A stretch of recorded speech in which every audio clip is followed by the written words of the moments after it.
श्री स्वामी समर्थ. नमस्कार. सातारा मेजवानीमध्ये आपल्या सर्वांचं खूप खूप स्वागत आहे. आज आपण रागी सूप बनवणार आहोत.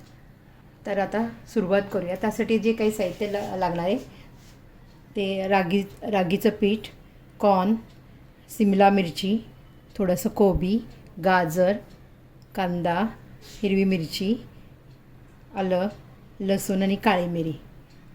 अजून तुमच्याकडे जर समजा भाज्या असतील वेगवेगळ्या तर त्या तुम्ही घालू शकता. आता आपण सुरुवात करूया. तर आपल्याला एक घ्यायचे थोडे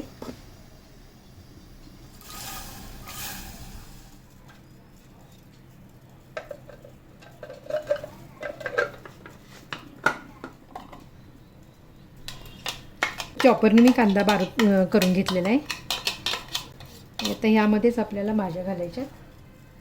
शिमला मिरची, गाजर आणि थोडासा कोबी.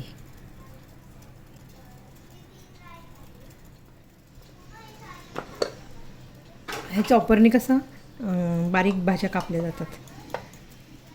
पाहू शकता तुम्ही. कॉर्न पण आपले बॉईल झालेले आहेत. आता टोप गरम करायला ठेवलेला आहे. त्यात आपण आता थोडंसं आपल्याला ऑइल घालायचं आहे. आपल्याला थोडंसं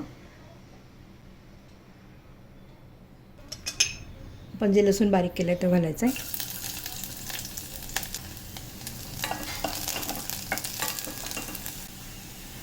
आलं मी जे बारीक करून घेतलेलं आहे.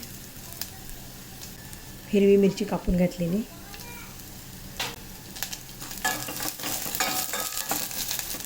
एक छोटा कांदा बारीक कापून घेतला आहे. जास्त आपल्याला भाजायचं नाही आहे लसूण कांदा. तर जे आपण भाज्या कापून घेतल्या त्यामुळे यामध्ये घालून घेऊया. बारीक चॉप करायच्या भाज्या एकदम. सुरीने सुद्धा कापून तुम्ही घालू शकता. आणि असं सूप केलं ना सगळ्या भाज्या आपल्याला खाल्ल्या जातात. मुलं पण सूप आवडीने पितात.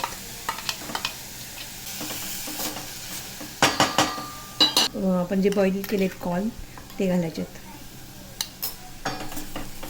भाज्याचं प्रमाण कसं आहे प्रत्येकाने आपल्या आपल्या आवडीप्रमाणे थोडं थोडं घालायचे.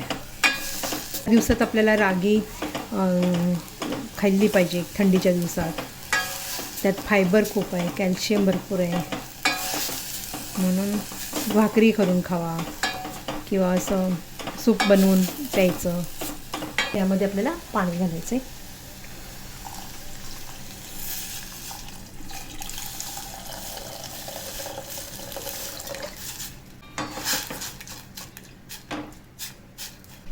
स्वादानुसार मीठ घालायचं. काळी मिरी घालायची आपल्याला.